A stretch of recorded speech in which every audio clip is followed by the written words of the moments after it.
Hello, everyone, and what's doing? Today, we're going to speak with journalist Colin Miner. Colin has written for the New York Times and the Washington Post, as well as many other prominent news organizations. Colin knew my father, and they liked each other. Not an easy thing for writers. Colin has written extensively about Jimmy's writings, and we're going to have a conversation about Jimmy's columns that centered on the assassination of John F. Kennedy.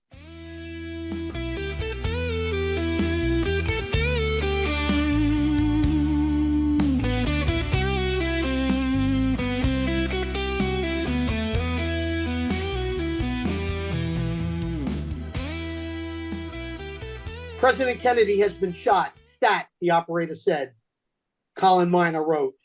At 1:34 that afternoon, things changed for Breslin, for the paper, for the country. As reporters and editors milled about the dusty fifth-floor newsroom of the Herald Tribune's office on West 41st Street, the United Press International teletype sent an electric jolt. UPI 7NDA. Proceed Kennedy, Dallas, November 22nd. 3 shots were fired at President Kennedy's motorcade today in downtown Dallas.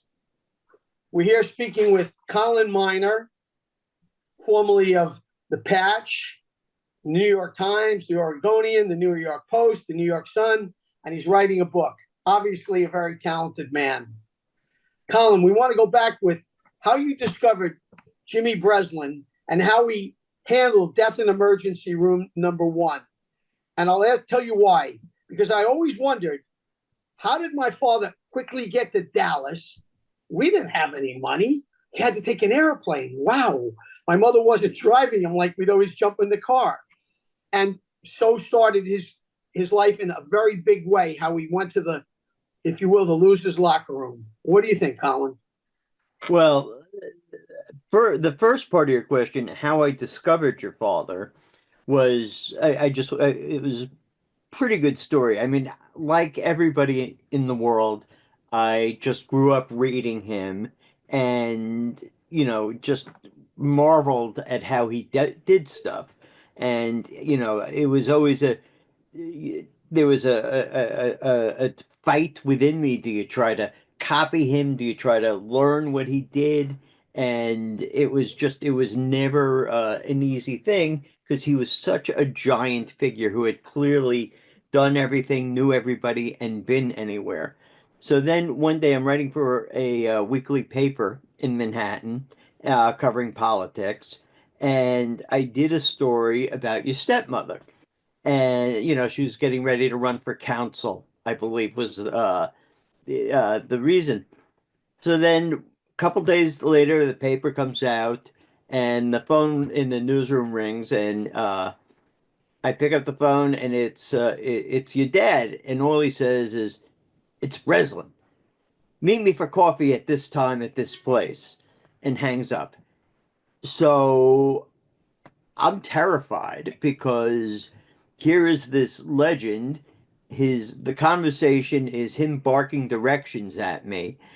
And I immediately go back. I'm trying to reread the story, figuring out what could I have done that would get him angry. And so I'm terrified. I meet him for coffee, and he's like, "I like what you did." And from then on, I was one of the countless reporters over the years that he mentored, he counseled, took ideas from, and so on. But more importantly, you zeroed right in on how he went to work because he called himself a deadline player. Right. I really want to specifically discuss that, how you detailed, like he detailed Death in Emergency 1. So, all right, so I had read the story like so many people, and he never really liked talking about the story. He did it. He felt the story stood on its own. And I remember once I asked him, how did you go about it? And he said, read the story. And over the years, I got him to break down a little bit about, certain elements of it. And by that point, I'd also become friends with some of the other players in the story, Dick Wald. I spoke to Bellows a few times. And I started to realize that the story of how he put that together was the story of how you do journalism.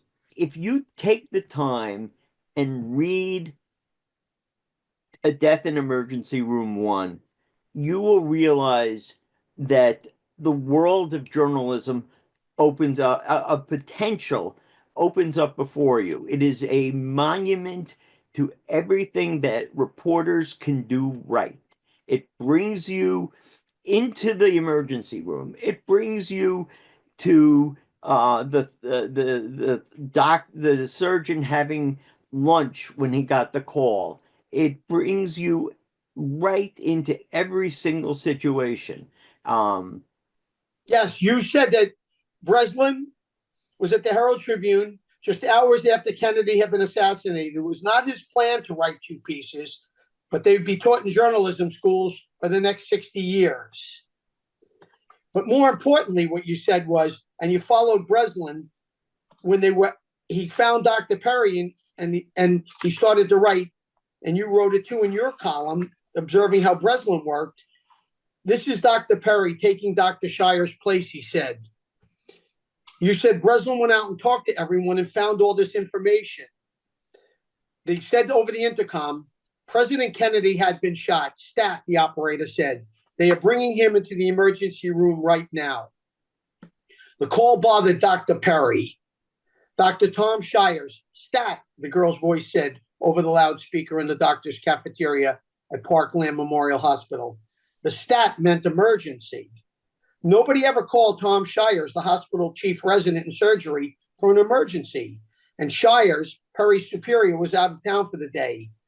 Dr. Malcolm Perry looked at the salmon croquettes on his plate in front of him. Then he put down his fork and he went over to the telephone. I mean, Colin, you described this piece and brought us right into it, describing how my father did this. And you saw this piece, you felt it.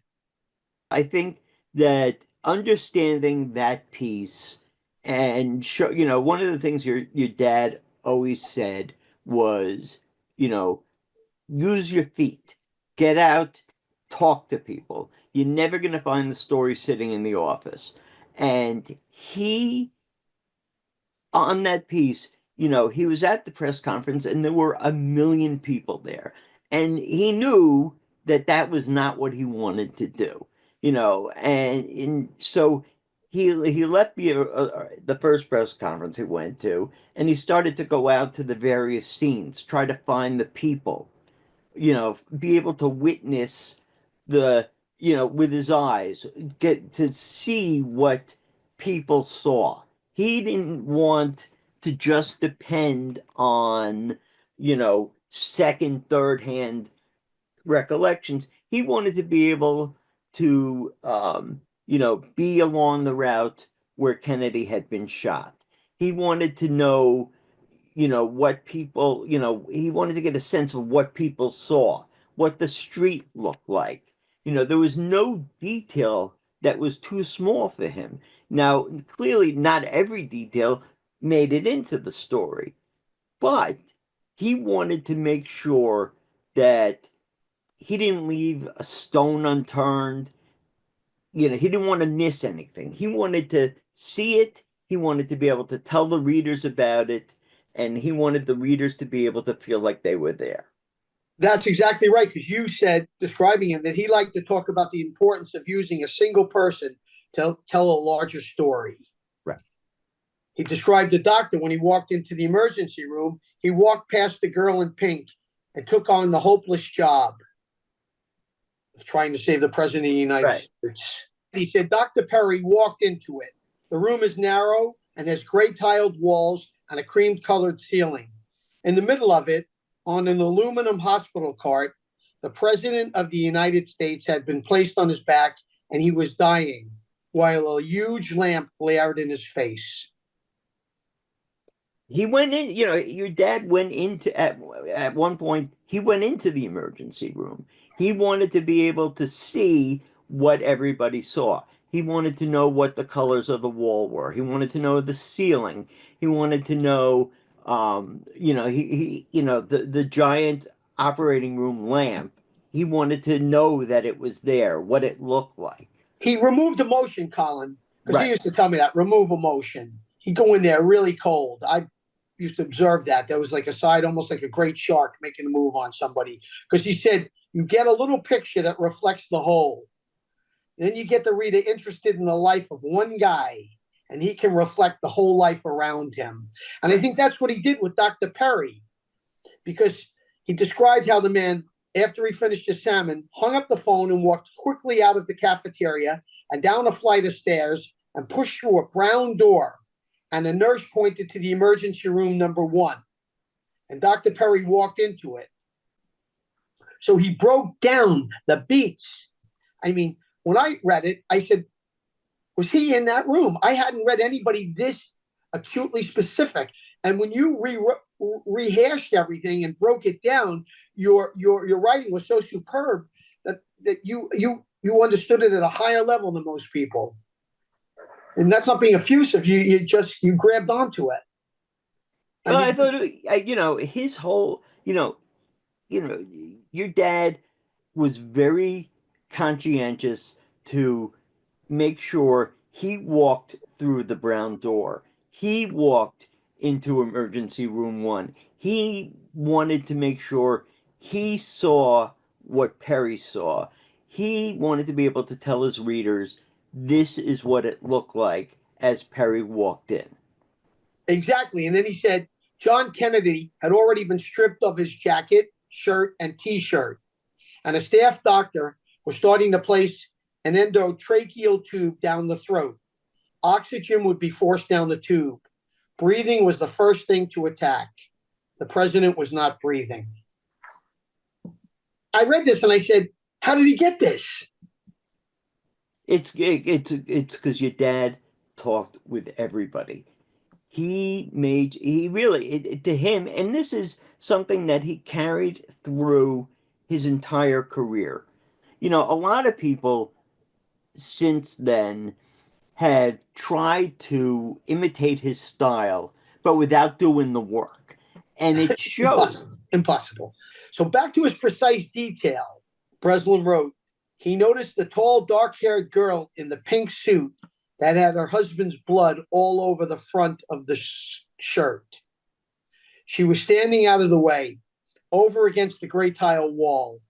Her face was tearless as it was set, and it was to stay that way because Jacqueline Kennedy, with a terrible discipline, was not going to take her eyes from her husband's face.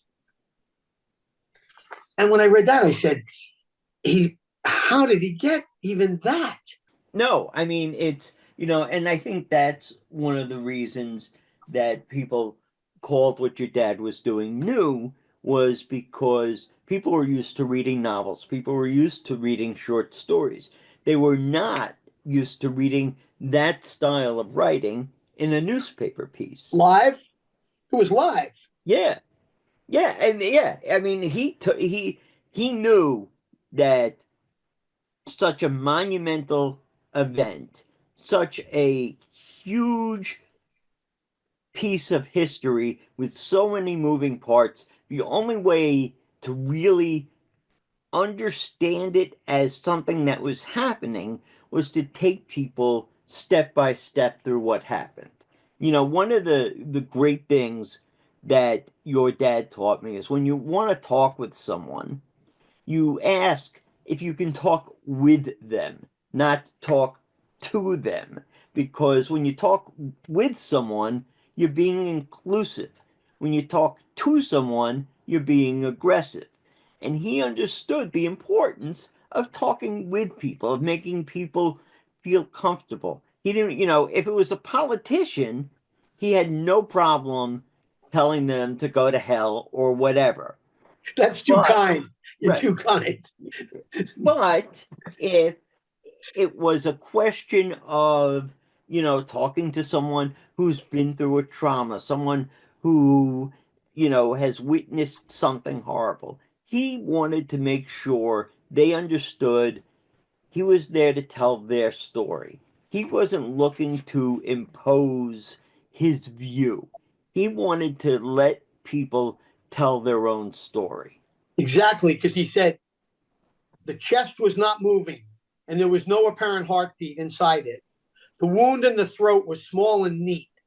Blood was running out of it. It was running out too fast.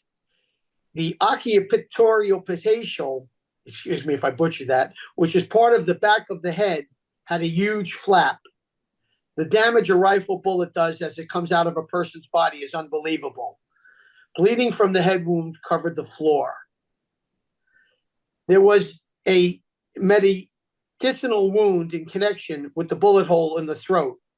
This means air and blood were being packed together in the chest. Perry called for a scalpel. He was going to start a tracheotomy, which is opening the throat and inserting a tube into the windpipe. The incision had to be made below the small bullet wound. Well, the amazing thing about that is after your dad's piece appeared, Perry was asked by people about it. And he was very upfront. He's like, Jimmy got some of the details about the names of the procedures wrong. I couldn't even pronounce it. Right. But that the truth of it was 100% on. You know, if he butchered a procedure's name, he butchered the name. But the fact is, all the details about how people were feeling, what things looked like, and the general, he said, your dad got it all right. Yeah, I think he said something that, or Esposito in that new book they wrote about him, I don't care about the facts, I tell the truth. Jimmy always cared about the truth. Always cared about the facts. Yes. He tried, if he got something wrong, he got something wrong, but it wasn't because he didn't care. He wanted to know everything. He was so intent on knowing everything that after he filed the column, he wanted to go back and keep reporting it. And Dick Walt said to him, you can't do it. You got to get to DC. And, they basically had to force him out of Dallas. We'll get there. But you're right about he wanted to go back for the details, because then he wrote, while Perry worked on the throat, he said quietly, will somebody put a right chest tube in, please? The tube was to be inserted so it could suction out the blood and air packed in the chest and prevent the lung from collapsing. A transfusion was to begin with O negative type blood. There was nothing he didn't want to know. You understand this? And then he picked up by saying, these things he was doing took only small minutes, and other doctors and nurses were in the room and talking and moving, but Perry does not remember them. He saw only the throat and chest shining under the huge lamp. And when he would look up or move his eyes between motions, he would see this pink suit and the terribly disciplined face standing over against the gray tile wall. Just as he finished the tracheotomy, Dr. Perry looked up, and Dr. Kemp Clark, the chief neurosurgeon in residency at Parkland, came in through the door. Clark was looking at the President of the United States. Then he looked at Malcolm Perry, and the look told Malcolm Perry something he already knew. There was no way to save the patient. I mean, he brought it to so precise. Even we get quiet as we're listening to talking with one another here. And then he said, would you like to leave, ma'am? Kemp Clark said to Jacqueline Kennedy, we can make you more comfortable outside. Just the lips moved. No, Jacqueline Kennedy said. He went right into like Jackie O with this whole thing. Like he brought her into the scene, standing there with the pink jacket and the blood. He said, now Malcolm Perry's long fingers ran over the chest under him, and he tried to get a heartbeat. And even the suggestion of breathing, and there was nothing. There was only the still body, pale white in the light, and it kept bleeding. And now Malcolm Perry started to call for things and move his hands quickly because it was all running out. I mean, this is so live, Colin. Yeah, and the funny thing is, you know, when your dad talked about how everything up to that point had been training for that point, was he knew he didn't sit there and say, okay, here's the story I'm going to cover. What steps do I need to take? He knew instinctually I got to, he had to be a vacuum cleaner. He needed to get everything. He needed every single piece of, dirt, everything he could get, he needed to make this piece work. He needed all the details. He He didn't, used those eyes and ears, Colin. He right, didn't talk. Economy of movement, he used to tell me. right, Economy of movement. I'd be with him in places. You don't move. You just listen. You don't write too much with the reporter pad. You just listen and you don't talk. He right, was adamant about that. You do not talk. right. I mean, because he must have dug deep when he went back to this doctor, and then he said, the doctor must have told him everything, because he said he began to massage the chest. He had to do something to stimulate the heart. There was no time to open the chest and take the heart in his hands. So he had to massage on the surface. The aluminum cart was high. It was too high. Malcolm Perry was up on his toes so he could have leverage. Will somebody please get me a stool, he said. One was placed under him. He sat on it for 10 minutes and he massaged the chest. Over in the corner of the room, Dr. Kemp Clark kept watching an electronic cardiogram for some sign that the massaging was creating action in the president's heart. There was none. Dr. Clark sadly turned his head away from the electrocardiogram. It's too late, Mac, he said to Malcolm Perry. I mean, Again, your dad knew the best way to tell the story was beat by beat, keep it simple, just lay out the facts. People will feel the emotion. exactly, because when he wrote the line, it's too late, Mac, he said to Malcolm Perry. The long fingers stopped massaging and they were lifted from the white chest. Perry got off the stool and stepped back. Dr. M.T. Jenkins, who had been working with the oxygen flow, reached down from the head of the aluminum cart. He took the edges of a white sheet in his hands. He pulled the sheet up over the face of John Fitzgerald Kennedy. The IBM clock on the wall of the room said it was 1 p.m. The date was November 22nd, 1963. Details. Yeah. Yeah. And, he was able to write that it was an IBM clock because he went in the room and he saw. He didn't, someone like Perry or Clark, they probably knew there was a clock. I'm sure they didn't know it was an IBM clock. That's because your dad, he went through the brown doors, made the left into the emergency room, and The looked white around. sheet, the white sheet going up over his face. Right. He said 3 policemen were moving down the hall outside the emergency room number 1 now, and they were calling to everybody to get out of the way. But this was not needed because everybody stepped out of the way automatically when they saw the priest who was behind the police. This episode of Breslin's What's Doing is brought to you by EV Safety. EV Safety. Reduce your liability, protect your customers and property. Keep insurance premiums down. Let EV Safety develop your facility's lithium-ion risk management plan with training, certification, and equipment. More U.S. cities are passing safety ordinances requiring on-site countermeasures to fight lithium-ion battery fires. EV fires are inevitable, as is your liability if you operate EV charging stations or park EVs on your property.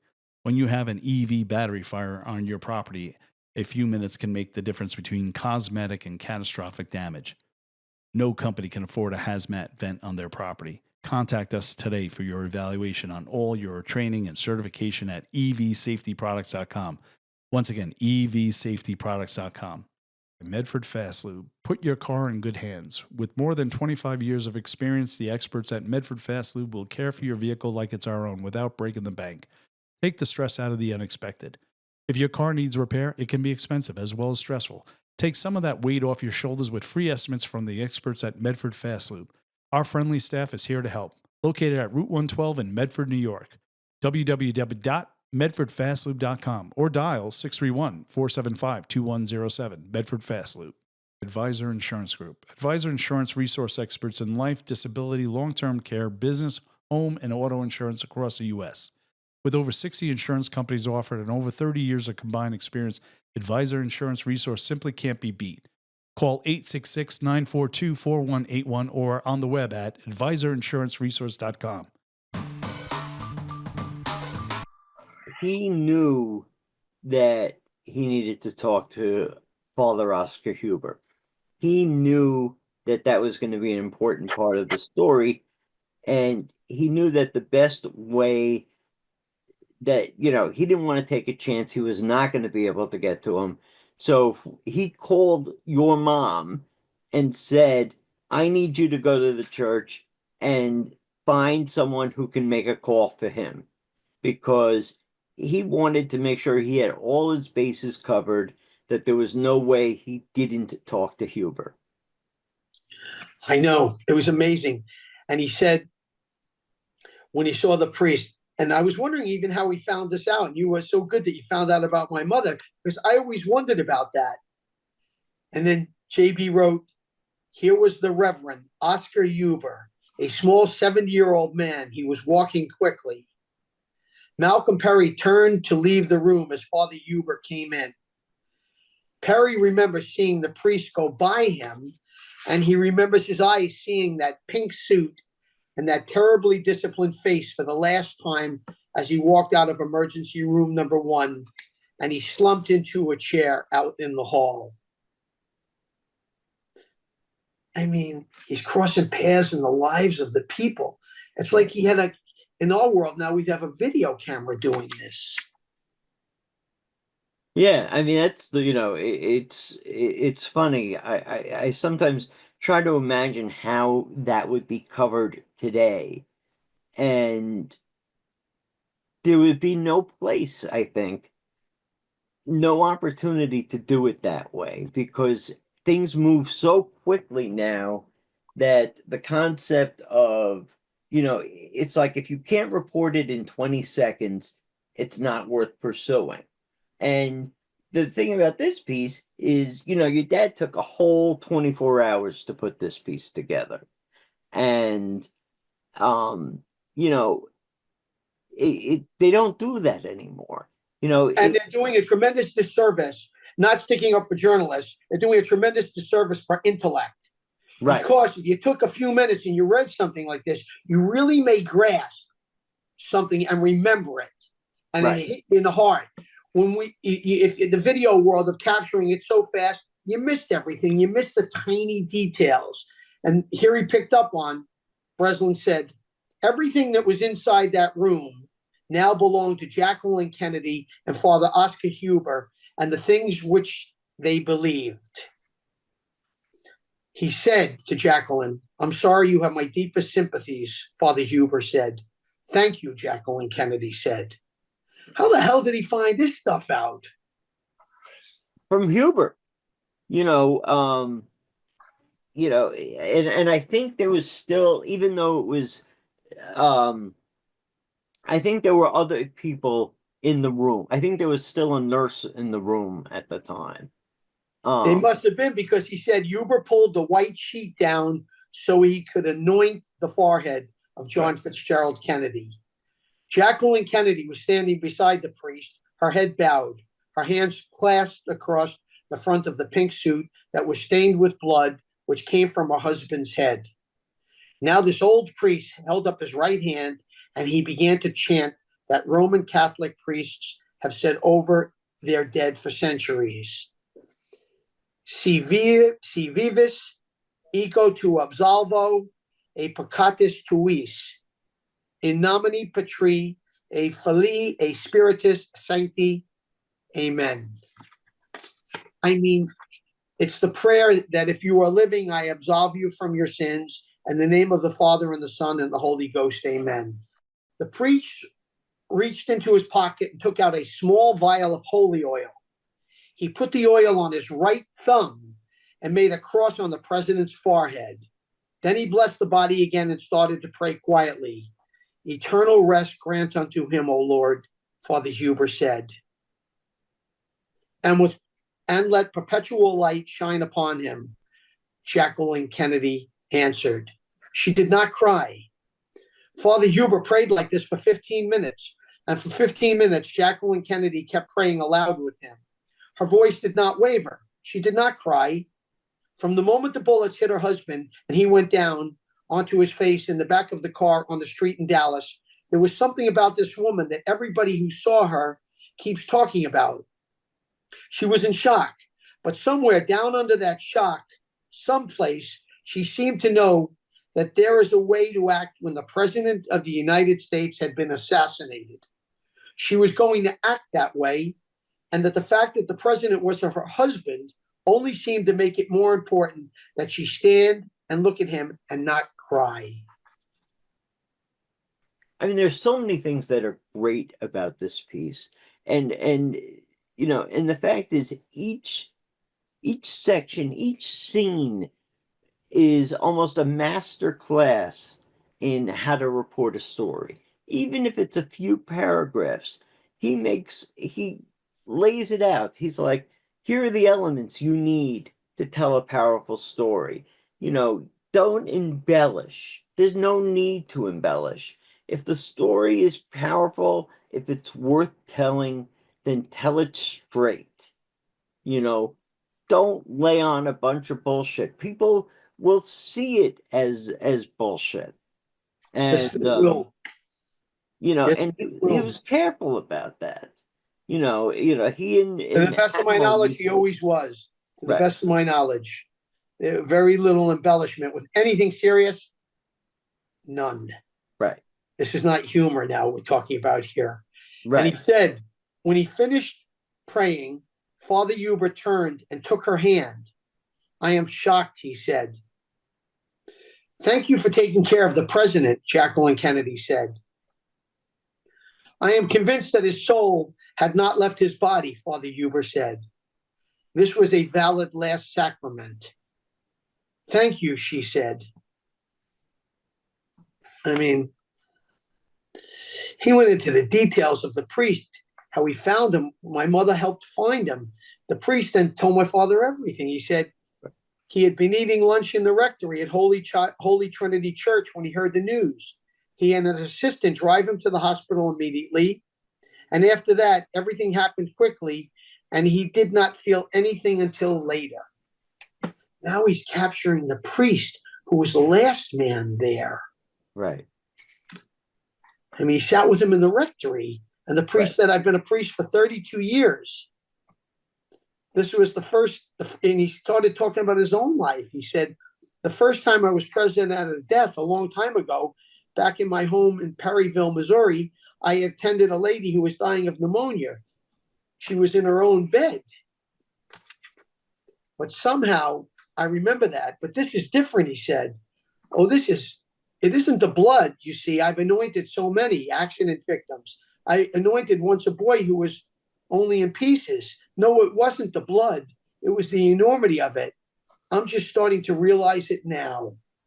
You know, it goes back to, you know, the fact that, you know, your dad wanted people to feel comfortable. He wanted, you know, even it's not though easy getting a priest to talk about last rites and stuff here. Right. It's a sensitive area. Right. No, he was, you know, one of the things that made your dad such a huge success, even though he wouldn't necessarily think about it in these terms, is your dad was one of the most empathetic people around. He could be in a room with you and make sure that you felt like you were the most important person in the world at that time. He, you know, he was a big character unto himself, but when he was interviewing someone, he was just there to help them. Now we're talking business. You're absolutely right. You know, it's impossible to read that piece and not sit back and go, I can't believe it. And because it not only does it take you there, it opens up a world for other reporters to say, you know, I may not be able to do this, but I can do my best. And I can learn from how he did this Because and do Breslin, my you're best. right. I agree not to cut you off there, but I wanted to give you one more thought. Breslin grabbed Perry and asked more about things Perry felt was seemingly irrelevant. He wanted to know about Perry's impression of the president, what it had been like to go home that night to be back with his family. It all left the surgeon somewhat befuddled. The average person would see these questions as maybe irrelevant. But to Jimmy, it was essential to find out everything he could about that period of time in Perry's life. He wanted to be able to know, he wanted to be able to write the piece as if he was Perry. He wanted people to, he didn't want people to think about Jimmy Breslin. He wanted people to think about Father Oscar Huber. He wanted people to think about Dr. Malcolm Perry. He didn't want them to think about him. If JB can sit there and get the doctor talk about the president dying in his presence, then you should be able to talk to a a woman whose apartment was just destroyed by fire. It's he did it. You should be able to do what you need to do. And then he went to the funeral director. He wrote, while waiting for the press conference, Breslin tracked down the funeral director, who told Breslin he was making sure that the president would be carried back to Washington, D.C. in the best possible bronze casket. Right. I mean, we relived here the whole shooting, life-saving attempt, anointment, death, the doctor talking about his feelings, and even what kind of casket, a bronze casket. I mean, did anybody else have this kind of detail? Breslin wrote, but he did not get them. So when a little bit after 1 o'clock on that bitter Friday afternoon, bitter, he even knew how cold it was, the phone rang in the O'Neill funeral home, 3206 Oak Lawn. Vernon B. O'Neill answered. The voice on the other end of the phone spoke quickly. This is the Secret Service calling from Parkland Hospital, it said. Please select the best casket in your house and put it in a general coach and arrange for a police escort and bring it here to the hospital as quickly as you humanly can. It is for the President of the United States. The voice went off the phone. O'Neill called for Ray Gleason, his bookkeeper, and a workman to help him take a solid bronze casket out of the place and load it onto a hearse. It was for President John Fitzgerald Kennedy. Breslin never stopped digging. No, no. And if Walt hadn't made him get on a plane for DC, he'd probably still be there. Yeah. He just kept digging and digging and digging. And Breslin wrote, O'Neill left his shop early. He said he was too tired to work. Dr. Malcolm Perry was at the hospital. He had on a blue dark striped tie, and he sat in a big conference room and looked out the window. He is tall, reddish haired, 34 years old, who understands that everything he saw or heard is part of history, and he is trying to get down for the record everything he knows about the death of the 35th president of the United States. And Perry had some line. I never saw a president before, Dr. Perry said. I mean, he mixed all these details into a 2,500 word masterpiece, A Death in Emergency Room 1. Right. One of the amazing things about the piece is it's 2,500 words, which is long for a newspaper piece, but at the same time, you feel there's so much there that it's almost like he wrote a whole novel in those 2,500 words. Mhm. There's scenes, there are characters, there's an arc. He takes the reader, he puts them right where it happened. They are suddenly, they've read 2,500 words, but they might as well have read 2,500 pages. They might have seen a movie for 2,500 hours. They were given an experience that they were not going to get anywhere.